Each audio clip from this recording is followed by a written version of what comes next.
खरदूषण की सारी सेना भगवान के द्वारा मारी गई। शूर्पणखा की नाक कटी और शूर्पणखा जब अपने भाई रावण के पास पहुंचती है तो रावण पूछता है कि अरे बहन, ये दशा तुम्हारी किसने किया? तब शूर्पणखा कहती है अपने भाई रावण से, दशानन से कहती है कि मेरी नाक गई तो गई, अब अपनी नाक संभालो तुम, अब अपनी नाक संभालो तुम।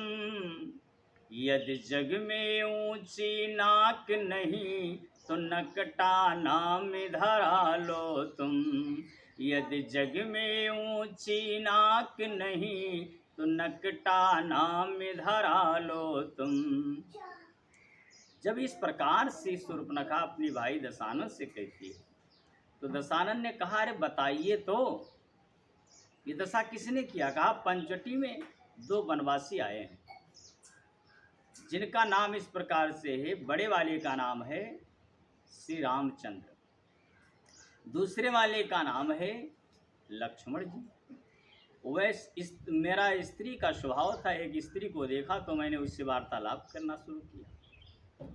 इतने में वो दोनों ने मेरा नाक कान काट दिया। कहा, अच्छा ऐसी बात है? कहा, तो रावण जो है अपने मामा मारीच को बुलाया और कहा, जाओ तुम सोने का मृग बनो और राम जी को अपने पीछे पीछे काफ़ी दूर लेकर के चले जाओ और मैं कपट साधु बनूंगा और सीता का हरण करूंगा। मारीच इनकार किया तो दशानन ने धमकी दिया कि हम तुम्हें मृत्युदंड देंगे। मारीच सोचने लगा कि जब मरना ही है तो रघुनाथ के हाथ से मरें, इस राक्षस के हाथ से मरने से मेरा वैकुंठ नहीं होगा।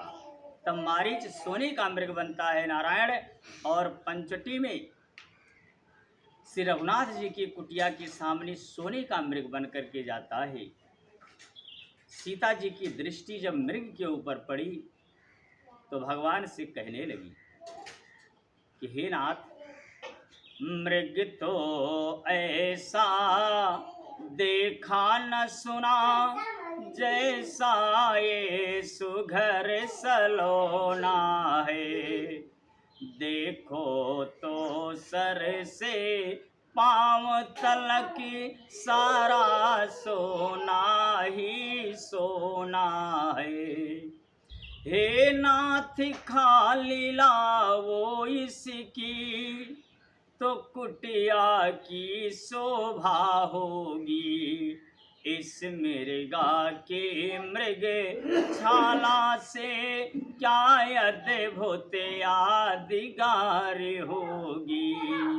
इस मृगा के मृग छाला से क्या अद्भुत यादगार होगी। हे नारायण, इस मृग के छाल को मैं चाहती हूँ, अगर ले आओ तो मेरी कुटिया की शोभा बहुत बढ़ जाएगी।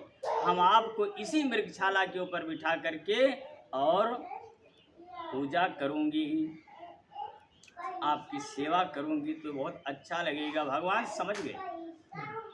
भगवान कहने लगे, अब यहीं से समय बहुत गड़बड़ आ रहा है, क्योंकि सोने का जेवर बनता है, सोने का मृग नहीं बनता है मेरे नारायण।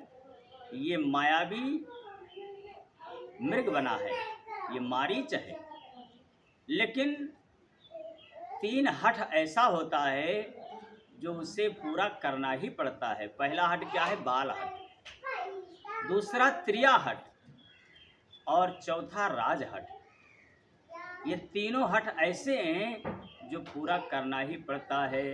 तब भगवान सीता जी की बात को मान करके माया मृग पाछे सो धावा, उस मायावी मृग के पीछे भगवान दौड़ने लगे मारने के लिए। ये शिक्षा हम लोगों के लिए है, क्योंकि माया के पीछे सारा संसार भग रहा है और भक्ति भक्ति पूरा जीवन बीत जाता है, लेकिन हाथ में कुछ नहीं लगता है। इसलिए कहा है कि सब जग को रही नचाए, माया जादूगरनी सब जग को रही नचाए, माया जादूगरनी, माया जादूगरनी, ये माया जादूगरनी सब जग को रही नचाए, माया जादूगरनी।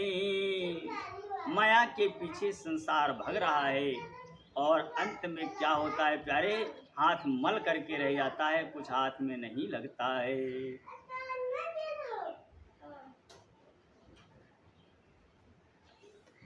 बस